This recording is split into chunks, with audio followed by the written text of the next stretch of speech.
Assalamu alaikum. My name is Mariam Zubair and my department is BS Biotechnology and my ID batch 8 and my ID is 031. Topic of my presentation is infrared spectrography introduction.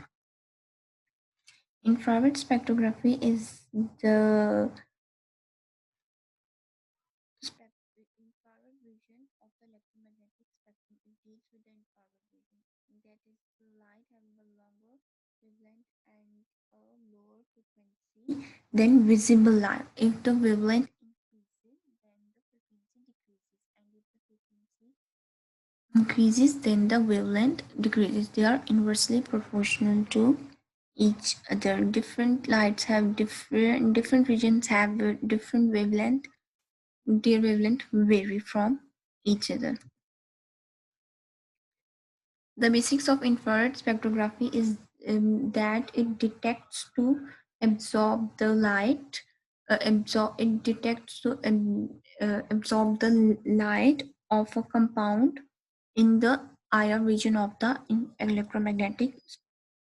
Absorb light, a molecule must have a bond within its structure that can exhibit what is referred to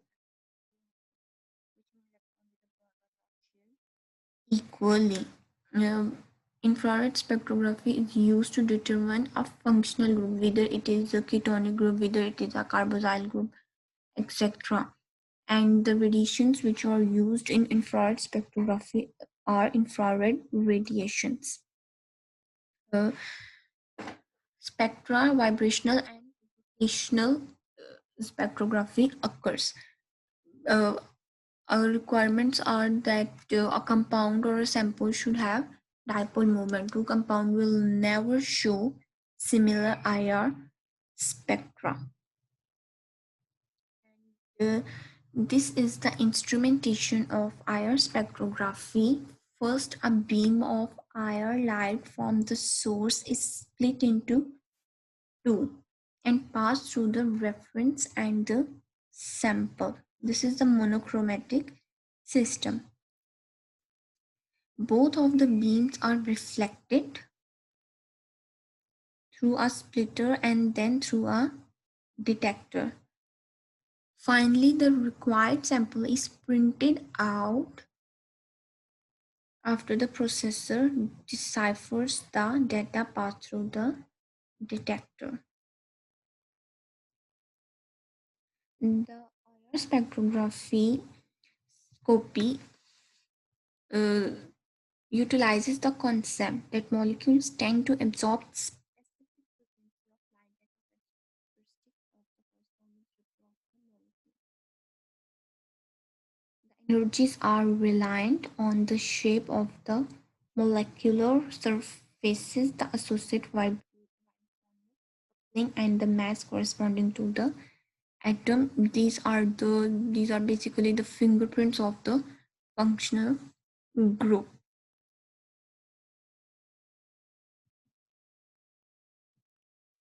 When the energy in the form of infrared radiations are applied, then it causes the vibration between the atoms of the molecules. When the energy is applied on a certain molecule, that molecule will vibrate, and that's why we can say it vibrational spectroscopy. A different functional group absorb different wavelengths, different frequency, and they have a characteristic peak value. They have different peaks. They have their own peak, and that's why we can use it for the identification of certain functional group. That's why it is called as fingerprint, because fingerprints are used for the identification of certain individual. Certain individual have certain fingerprints, so different functional groups have different fingerprints. They cannot be same. There are two types of molecular vibration: stretching vibration and bending vibration. In stretching vibration, the atom or the molecule move in the line bond. They oscillates and vibrates along the line bond. Their bond length always changes and they occurs at high temperature. There are two types of stretching, that is symmetrical and asymmetrical. In symmetrical, the bond increases simultaneously. Uh, um, increases and decreases. Once it increases and the other second it decreases. But in asymmetrical, one bond length increases and the other decreases. Bending spectroscopy, vibration or the oscillation are not along the same bond, in the same line. They do not vibrate in the same line. So that's why these are also called as deformation. Their bond length altered and occurs at low energy. In plane bending, there are scissoring and rocking, and in plane bending, there are racking and twisting. In plane bending, the bond length increases, the bond angle decreases, and the two angles approach each other. This is the bending. This is the plane bending. If one moves to the right, then the other move to the left. The two molecules move towards each other. In rocking, they move in the same direction. Atom moving the same direction. If one move to the right, then the other also move to the right. In vacuum, two atoms move up and down, but they both move up and they both move down. If the one move forward, then the other also move forward, and if the one move backward, then the other also move backward. It is indirect to twisting. Twisting is the opposite. If one move